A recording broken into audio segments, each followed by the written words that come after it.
Assalamualaikum warahmatullahi wabarakatuh. Saya Siti Nabila Azhara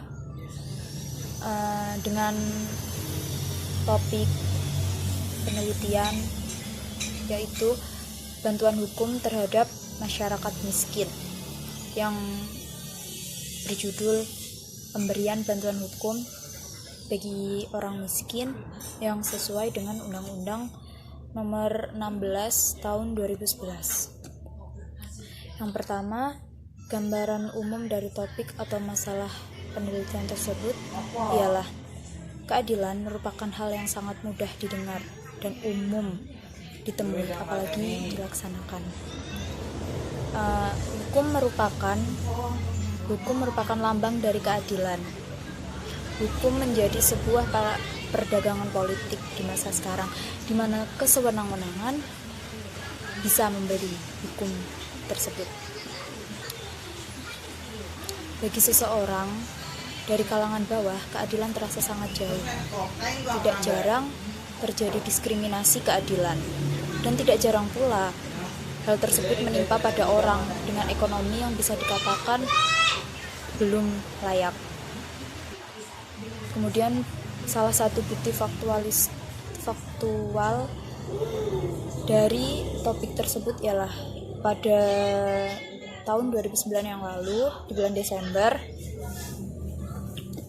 terdapat pelanggaran keadilan di mana seorang perempuan bernama Manisi yang sedang mengambil biji randu di wilayah PT Sengkayung tersebut dituduh telah mencuri, padahal warga setempat pun telah biasa melakukan pengambilan biji randu tersebut yang telah jatuh.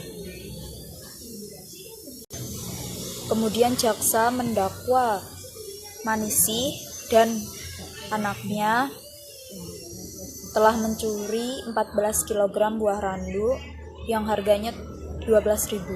Sedangkan Manisi hanya mencuri 100 buah randu atau bisa dikira-kira sekitar 3 kg, yang mana tersebut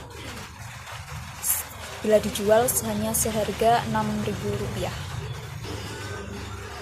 Dari permasalahan tersebut, Manisi pun dibawa ke kepolisian tanpa surat dakwaan dan juga tanpa dampingan advokat atau pengacara. Dan seorang pakar hukum dari Universitas Diponegoro yang bernama Sacipta Raharjo mengatakan bahwa aparat hukum, terutama polisi, harus menjadi pihak protagonis dalam permasalahan tersebut.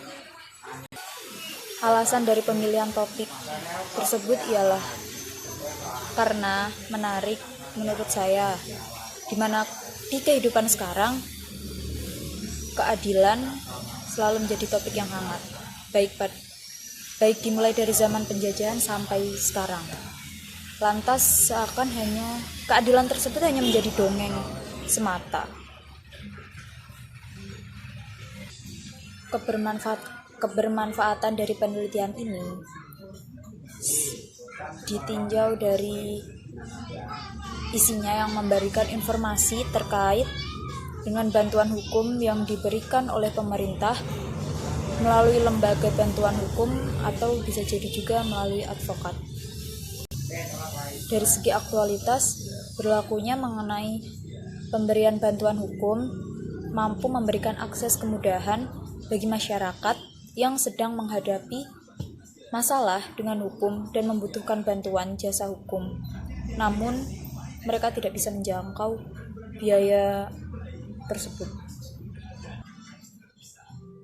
Dari hal tersebut yang saya sebutkan, saya menarik tiga fokus bahasan, yaitu yang pertama, bagaimana konsep bantuan hukum, lalu yang kedua, apakah keadilan benar-benar nyata, dan yang ketiga, bagaimana keadilan bagi orang miskin. Selanjutnya, pendekatan dan jenis penelitian. Penelitian ini menggunakan pendekatan kualitatif untuk memahami fenomena tentang apa yang dialami dengan cara deskripsi dalam bentuk kata-kata dan bahasa. pada suatu konteks khusus yang alamiah dan dengan memanfaatkan berbagai metode ilmiah. Jenis penelitian ini menggunakan metode yuridis normatif di mana hukum dikonsepkan sebagai apa yang tertulis dalam peraturan perundang-undangan atau law in books, atau hukum dikonsepkan sebagai kaidah atau norma yang merupakan patokan berperilaku manusia yang dianggap pantas. Selanjutnya, mengenai data dan sumber data. Data yang digunakan dalam penelitian ini merupakan data kualitatif, di mana data kualitatif yaitu data yang disajikan dalam bentuk kata verbal, bukan dalam bentuk angka.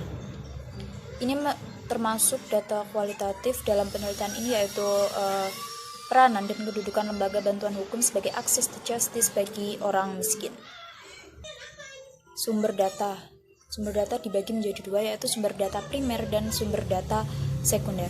Sumber data primer ialah data yang langsung didapat dari sumber data pertama di lokasi penelitian atau objek penelitian.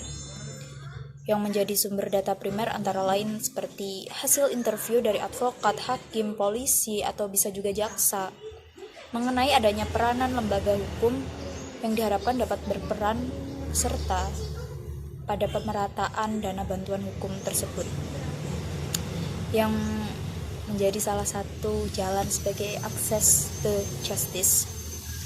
Lanjut, kemudian sumber data sekunder. Sumber data sekunder yaitu sumber data yang diperoleh dari teknik pengumpulan data yang menunjang data primer. Dalam penelitian ini diambil dari studi pustaka. Dapat dikatakan data sekunder itu berasal dari referensi penunjang seperti buku ilmiah, karya ilmiah, atau skripsi terdahulu, bisa juga jurnal terdahulu. Proses selanjutnya yaitu prosedur penelitian dan metode penelitian. Tahapan penelitian. Sumber data yang diambil oleh peneliti yaitu berasal dari studi kajian pustaka atau kajian perpustakaan, di mana informasi yang didapatkan berasal dari karya ilmiah, kemudian dikaji oleh peneliti lalu ditarik kesimpulan menurut sudut pandang peneliti yang berdasarkan aturan dan norma yang berlaku. Dalam metode pengumpulan data terdapat dua cara, yaitu yang pertama observasi. Observasi adalah suatu cara pengumpulan data dengan pengamatan langsung dan pencatatan secara sistematis terhadap objek yang akan diteliti. Kemudian yang kedua yaitu dokumentasi, di mana dokumentasi atau studi dokumentasi merupakan salah satu teknik pengumpulan data dengan menghimpun dan menganalisis dokumen-dokumen, baik dokumen tertulis maupun elektronik. Kemudian yang terakhir mengenai penelitian terdahulu. Yang pertama saya ambil yaitu penelitian dari Putu Cahya Wahyudilda Bagus Wiasa Putra yang berjudul Pemberian Bantuan Hukum Terhadap Orang Miskin dalam Sistem Peradilan Pidana di tahun 2014. Metode penelitiannya yang diambil oleh peneliti ialah kajian dalam tulisan ini merupakan penelitian hukum normatif dengan hasil penelitian yaitu pemberian bantuan hukum kepada masyarakat miskin yang hakikatnya bertujuan untuk memberikan keadilan di bidang hukum atas ketidakadilan dari segi ekonomi. Kemudian perbedaan dengan penelitian yang dirancang yaitu pembahasan mengenai subjek dari bantuan hukum itu sendiri, itu yang lebih ditekankan. Kemudian yang kedua dari jurnal yang ditulis oleh Agus Raharjo, Angkasa, dan Rahadi Wasibintoro dengan judul Akses Keadilan Bagi Rakyat Miskin, Dilema dalam Pemberian Bantuan Hukum oleh Advokat. Pendekatan penelitian yang digunakan yaitu yuridis normatif dan pendekatan hukum empiris.